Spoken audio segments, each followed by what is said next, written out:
ពធចំណាំងជីនសង្ឃពូកាយើងត្រូវខំថែឲ្យបានធិនទេយើងជាកូនខ្មែររួមគ្នាថែមរតកដូនតា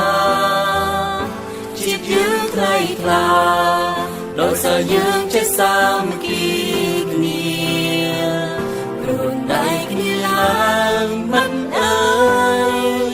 ក៏សង្ជាណអភិវឌ្ឍក្រុមគ្នាព្រោះយើងគ្រប់គ្នាសុទ្ធតែមានបេះដូងជាខ្មែរ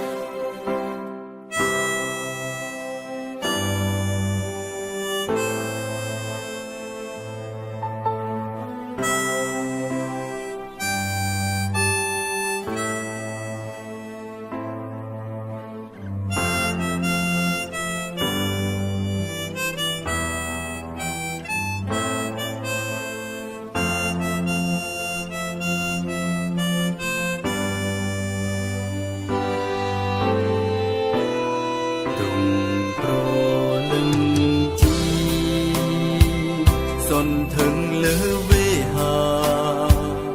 រួមមានសត្រា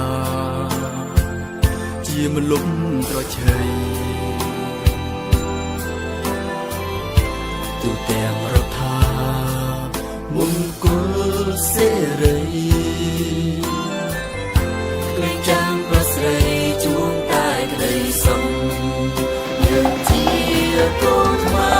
ររួមគ្នាថែមរតកដូនតាជាតិយើងថ្លៃថ្លាដោយសារយើងចេះសាមគ្គីគ្នា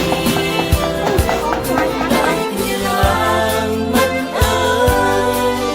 ក៏សំជាណអភិវឌ្ឍក្រុមគ្នាព្រោះយើងគ្រប់គ្នាសុទ្ធតែមានបេះដូងជា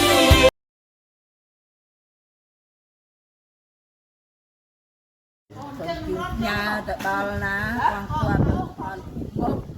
អត់មានជាជំនះគ្នាអត់ក៏ត្រូវក៏ដើមទឹកទឹកដីកម្ពុជាយើងឲ្យបានមកវិញតែបរោះជួយមកបងម៉ៃចាស់ទឹកចាស់ដីពលនេះទៅទ្រង់ទៅហ៊ាននឹងសូមជួយឲ្យបានសេចក្តីសុខចម្រើយ